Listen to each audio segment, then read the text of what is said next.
परमेश्वर की तीसरी वाणी जो वचन है वो पढ़ते हैं, मेरे साथ निकालेंगे। यूहन्ना उसका 19 और 26 और 27 वचन हम पढ़ेंगे।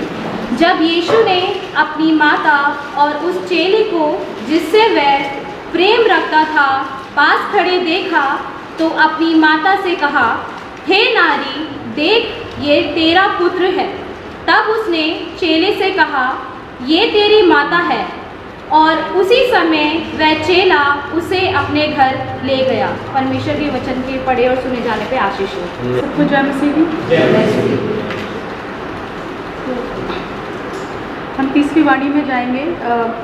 परमेश्वर का वचन जैसे अभी बहन ने पढ़ा, उसमें लिखा है कि देख ये तेरा पुत्र है और ये तेरी माता है। जब यीशु मसीह उस सलीब पर थे और वो बिल्कुल खून से लथपथ थे, मैं सोचती हूँ ये बहुत ही इस बात का मीनिंग बहुत ज़्यादा गहरा है ना, क्योंकि वो खून से बिल्कुल लथपथ थे। और उस वक्त में क्योंकि हम देखते हैं कि यीशु मसीह 100% इंसान भी थे और वो खुदा भी थे, है ना। तो एक इंसान के लिए, जैसे अलकेश भाई ने बताया कि एक इंसान के लिए बहुत मुश्किल होता है जब वो खुद परेशानी में होता है तो दूसरे को संतावना देना, है ना, उस वक्त में। और उस वक्त में वो क्या कहते हैं कि देख वो तेरी माता है और देख हे नारी ये तेरा पुत्र है ना। तो उन्होंने सिर्फ यूहन्ना को ये बात क्यों कही? क्योंकि हम देखते हैं कि यूहन्ना ही सिर्फ उस सलीब तक उनके पीछे पीछे चला, है ना। तो यीशु मसीह ने उनको, अपनी माँ को सिर्फ यूहन्ना को समर्पित किया, है ना, क्योंकि वो जानता था कि यूहन्ना सिर्फ उसकी माँ का ख्याल रख सकता है, जो उस परेशानी में, उस तकलीफ़ में उनके पीछे पीछे चला, है ना। और हम यहाँ देखते हैं कि उन्होंने कहा कि जिससे वो प्रेम रखता था उसके पास खड़े देखा और उसे कहा, अपनी माता से कहा, हे नारी, देख ये तेरा पुत्र है ना। यहाँ लिखा है यूहन्ना के बारे में कि वो यूहन्ना से क्या करता था? प्रेम रखता था। हम पूरी बाइबल में पढ़ते हैं कि यूहन्ना के पास ये अधिकार था कि वो उसके कंधे पर अपना सर रखता था, है ना। और हम पढ़ते हैं कि यूहन्ना को मोहब्बत का रसूल भी कहा जाता है ना। तो वो यूहन्ना से बहुत ज़्यादा प्रेम रखता था और यूहन्ना भी यीशु मसीह से बहुत ज़्यादा मोहब्बत करता था, है ना। और मैं ये विश्वास करती हूँ कि जब यीशु मसीह ने कहा कि हे नारी ये तेरा पुत्र है ना, तो वो हर एक परिवार के लिए अपनी फ़िक्र को दिखाता है ना। हर एक परिवार के लिए वो अपनी फ़िक्र को दिखाता है। तो हम देखते हैं कि यीशु मसीह ने सिर्फ एक व्यक्ति का उद्धार नहीं किया, है ना। जब एक व्यक्ति यीशु मसीह के पास आता है तो वो पूरे घराने में क्या रखता है? रुचि रखता है। हर एक परिवार को, वो पूरे परिवार को बचाना चाहता है। हम देखते हैं कि खुदावंद ने शुरू से ही एक परिवार की रचना की, है ना। आदम को और हव्वा को बनाया, एक परिवार बनाया, एक ख़ानदान बनाया। और हम देखते हैं कि कलीसिया भी क्या कहलाती है? एक घराना कहलाती है। और हम स्वर्ग में भी एक घराना कहलाएंगे, क्योंकि परमेश्वर ने हमें एक जाति, एक कौम कहा है, उसके लोग, है ना। उसने कोई दूसरी कौम या कोई दूसरी जाति नहीं बनाई, पर उसने क्या बनाई है? सिर्फ एक जाति, एक कौम बनाई है, जो उसके लोग हैं, है ना, उसके लोग हैं। तो हम यहाँ देखते हैं कि खुदावंद ने सलीब से जब ये बातें कही तो मैं यहाँ देखती हूँ कि वो अपनी माँ से बहुत ज़्यादा मोहब्बत करते थे, है ना। अपनी माँ से बहुत ज़्यादा मोहब्बत करते थे और उन्होंने क्या किया? उस जिम्मेदारी को उठाया। उस सलीब पर से उन्होंने अपनी माँ की जिम्मेदारी को भी उठाया। और इस वक्त में उन्होंने क्या कहा कि मैं यूहन्ना को तुझे देता हूँ, क्योंकि उन्हें पता था यूहन्ना भी उनसे बहुत ज़्यादा प्यार करता था। और उस सलीब तक जब वो उनके पीछे आया, जब वो सारे शागिर्द उनके छोड़कर भाग गए, कोई भी शागिर्द उनके साथ नहीं था, है ना, सब दूर थे, पर यूहन्ना उनके पास था। उसे ये फिक्र नहीं थी कि मेरे साथ क्या होगा, पर वो उनके साथ साथ था, है ना। यूहन्ना इतना ज़्यादा उनसे मोहब्बत करता था, इसीलिए उन्होंने अपनी माँ को यूहन्ना के पास छोड़ दिया, है ना। और हम देखते हैं कि उसमें लिखा है कि वो उसी वक्त से अपनी माँ को अपने साथ ले गया। और हम देखते हैं कि जैसे खुदावंद ने एक व्यक्ति में रुचि नहीं रखी, पूरे घराने को उसने बचाना चाहा। तो हम बाइबल में पढ़ते हैं कि उन्होंने नूह को भी पूरे घराने के साथ बचाया, है ना। रहाब भी जो थी वो भी अपने पूरे घराने समेत बचाई गई। और जब वो जक्कई के घर में गए तो उन्होंने क्या कहा कि आज इस घर में उद्धार आया, आज इस घर में नजात आई है। तो वो पूरे परिवार में क्या करते हैं? पूरे परिवार को बचाना चाहते हैं, है ना। और हम पढ़ते हैं कि प्रेरितों 16 उसका 31 आप पढ़ दीजिए। प्रेरितों का 16 अध्याय उसका 31।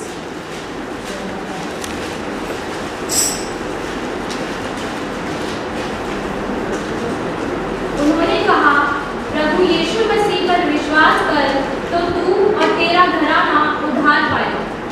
Praise God. तो यहाँ पर लिखा है कि प्रभु यीशु मसीह पर विश्वास कर तो तू और तेरा घराना उद्धार पाएगा। परमेश्वर का वचन यही कहता है कि वो सिर्फ एक व्यक्ति का उद्धार नहीं करता, पर वो पूरे परिवार का उद्धार करता है ना। और हम पढ़ेंगे नीति वचन उसका पहला अध्याय और उसकी 8वीं आयत।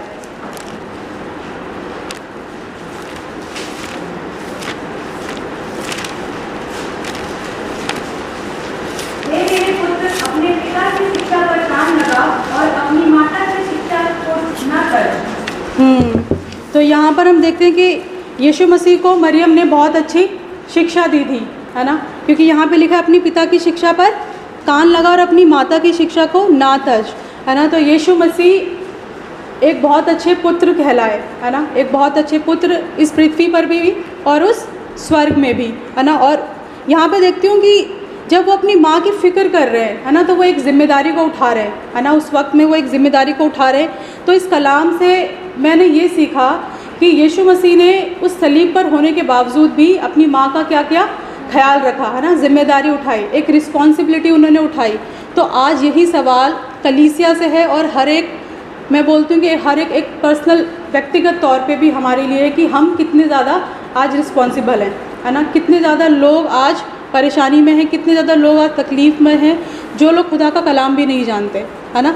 उनके लिए मैं सोचती हूँ कि वो नरक की तरफ, नरक का द्वार उनके लिए खुला हुआ वेट कर रहा है ना। तो आज हम कितने ज़्यादा रिस्पॉन्सिबल हैं इस खुशखबरी को सुनाने के लिए, यीशु मसीह के बारे में। हम सिर्फ त्यौहार की तरह ना मनाएं आज के दिन को, पर एक रिस्पॉन्सिबल बने। जैसे मैं देखती हूँ कि यूहन्ना ने अपने आप को क्या किया, अवेलेबल किया उस जगह पर, है ना। यूहन्ना वहाँ तक गया, तो आज हम क्या अवेलेबल हैं खुदावन के लिए, उसकी बादशाही में काम करने के लिए, है ना। जब यहाँ पर यूहन्ना को कहा यीशु मसीह ने कि ये तेरी माता है, तो यूहन्ना ने ये नहीं कहा कि मैं पहले अपने घर जाता हूँ, अपने परिवार वालों से पूछ लूँ कि मैं उसको ला सकता हूँ या नहीं ला सकता, है ना, क्या मैं उसकी ज़िम्मेदारी उठा सकता हूँ या नहीं उठा सकता। पर उसने क्या कहा, यहाँ पे क्या लिखा कि वो उसे अपने साथ घर ले गया, है ना। वो आज हम लोग भी कई बार क्या होता है, सोचने लग जाते हैं। जब खुदावन का कलाम कुछ हमें कहता है तो हम कई बार सोचने लग जाते हैं कि ये निर्णय हम लें या ना लें, है ना। हम क्या करते हैं, रिस्पॉन्सिबिलिटी से भागने लग जाते हैं। पर हम यहाँ देखते हैं कि हमें यूहन्ना की तरह अवेलेबल होना है और यीशु मसीह की तरह एक जिम्मेदारी, एक रिस्पॉन्सिबल इंसान बनना है। और हम देखते हैं कि सामरी आदमी, है ना, वो सामरी आदमी जो राह में पड़ा हुआ था, उसकी मदद किसने की, जो राह में आदमी पड़ा था उसकी मदद किसने की, सामरी ने, है ना। वो सामरी भी अपने किसी काम से जा रहा होगा, है ना, क्योंकि वो उसके पास गधा भी था, बहुत सारा सामान भी था, पर उसने क्या किया, उस रुक कर उस आदमी की मदद की, अपनी जिम्मेदारी को उसने निभाया। उसने ये नहीं देखा कि मुझे मतलब अपने आप को प्रतिष्ठित दिखाने के लिए कि कोई मेरी सराहना करे, पर उसने अपनी जिम्मेदारी को निभाया। क्योंकि कई बार जब लोग हमें देखते हैं तभी हम क्या करते हैं, अच्छे काम करते हैं कि लोग हमें देख रहे हैं, हमारी बड़ाई होगी। पर उस आदमी ने ऐसा नहीं किया। उसने क्या किया, उसने उसकी मदद की, है ना। जब वो रास्ते में था, अपना पैसा लगाया, अपना वक्त दिया, है ना। आज की डेट में अपना वक्त देना कितना ज़्यादा मुश्किल है, क्योंकि सब लोग क्या है, बहुत ज़्यादा अपने अपने कामों में बिजी हैं। पर हमें क्या करना है, हमें उस सामने आदमी की तरह भी उस व्यक्ति की मदद करनी है। और मैं देखती हूँ कि खुदावन चाहता है कि हम अपनी परेशानियों में होने के बावजूद भी दूसरों के बारे में क्या करें, सोचें। पर कई बार क्या होता है, हम अपनी परेशानी से दुखी होते हैं, दूसरे के बारे में सोचने का हमारे पास वक्त नहीं होता। तो यीशु मसीह उस सलीब से हमें ये सिखाते हैं कि यूहन्ना की तरह हमें एबल होना है दूसरे की मदद करने के लिए, और यीशु मसीह की तरह क्या बनना है, रिस्पॉन्सिबल बनना है, जिम्मेदार बनना है, और अपने आप को क्या करना है, मुहैया कराना है ना। यशा की किताब में पढ़ते हैं कि खुदावन ने यशा ऐसे क्या कहा कि मैं किसको भेजूँ, कौन जाएगा। तो यशा ने क्या कहा, मुझे भेज, मैं जाऊंगा, है ना। तो ऐसे ही हमें अपने परिवार में रिस्पॉन्सिबल बनना है, अपने कलीसिया में रिस्पॉन्सिबल बनना है, और आपस में, है ना, आपस में रिस्पॉन्सिबल बनना है। हम जिम्मेदारियों से भागे नहीं। कई बार हम लोग क्या करते हैं, जिम्मेदारियों से भागने लग जाते हैं, है ना। हम जिम्मेदारी लेना नहीं चाहते, हम सोचते हैं हमें क्या फ़र्क पड़ रहा है। पर खुदावन का कलाम क्या कहता है कि हम क्या हैं, एक दूसरे के अंग हैं, है ना। हमारा एक अंग क्या होता है, कई बार सड़ रहा होता है, पर हम उसकी तरफ देखना नहीं चाहते क्योंकि हमारे पास वक्त नहीं है। पर सारे काम करने के बाद भी हमें क्या निकालना है, अपने वक्त को निकालना है, और यीशु मसीह की तरह क्या करना है, रिस्पॉन्सिबल बनना है ना। गुड फ्राइडे को सिर्फ इसी तरीके से नहीं मनाना है कि ठीक है हम 7 वाणियाँ सुनेंगे, उसके बाद फिर अपने कामों में लग जाएंगे। पर खुदा उनका कलाम क्या कहते हैं, हमें प्रैक्टिकल होना है अपनी ज़िंदगी में, है ना, अपनी ज़िंदगी में हमें प्रैक्टिकल होना है। तो ये छोटा सा कलाम, इस कलाम से खुदावन आपको बहुत बरकत दे। हम दुआ करेंगे बहन मंजू के साथ, प्रार्थना करेंगे। उसके बाद मैं रिक्वेस्ट करूँगा भाई स्टीफन एक विशेष गीत के साथ आएंगे। उसके बाद पहले हम प्रार्थना करेंगे, उसके बाद भाई स्टीफन के साथ एक गीत में हम जाएंगे।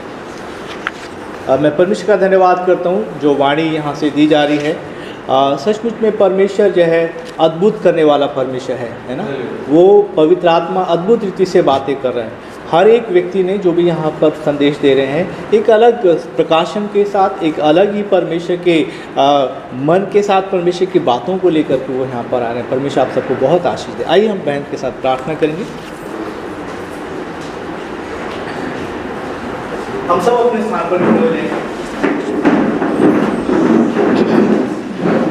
धन्यवाद हो परमेश्वर प्रभु जी, हम सिर्फ आपको धन्यवाद कर रहे हैं परमेश्वर पिता। इस समय को फिर से हम याद कर रहे हैं प्रभु जी कि आपने क्या कहा और खुदावन हम उससे कैसे ले सकते हैं। मेरे परमेश्वर तेरा बहुत धन्यवाद करते प्रभु। तीसरे कलमे तक आप हमें लेकर गए प्रभु जी। हम सारी महिमा सिर्फ आपको दे रहे हैं परमेश्वर पिता। होने दे परमेश्वर पिता ये सारी बातें खुदा बाप हमारे हृदय रूपी पटिया पर लिख जाए मेरे परमेश्वर, और इसी के अनुसार हम अपने जीवन में चल सके प्रभु, निर्वाह कर सके परमेश्वर। आप अनुग्रह दीजिएगा परमेश्वर पिता। विशेषकर प्रभु आगे के समय को हम आपके हाथों में सौंप रहे हैं परमेश्वर पिता। मैं आपसे दुआ कर रही हूँ परमेश्वर, होने दे कि खुदावन और जो कुछ भी हम तेरे वचनों के द्वारा सुन रहे हैं, सीख रहे हैं परमेश्वर पिता, उसी के अनुसार हम अपने जीवन में चल सके प्रभु जी। आप हमारी अगुवाई करें, मध्यस्थता करें परमेश्वर। खुदावन तेरे हाथों में आगे के समय को मैं समर्पण कर रही हूँ प्रभु जी। दया कीजिएगा प्रभु। प्रभु यीशु के सामर्थी नाम से इस प्रार्थना को हम मांग लेते हैं, आमीन।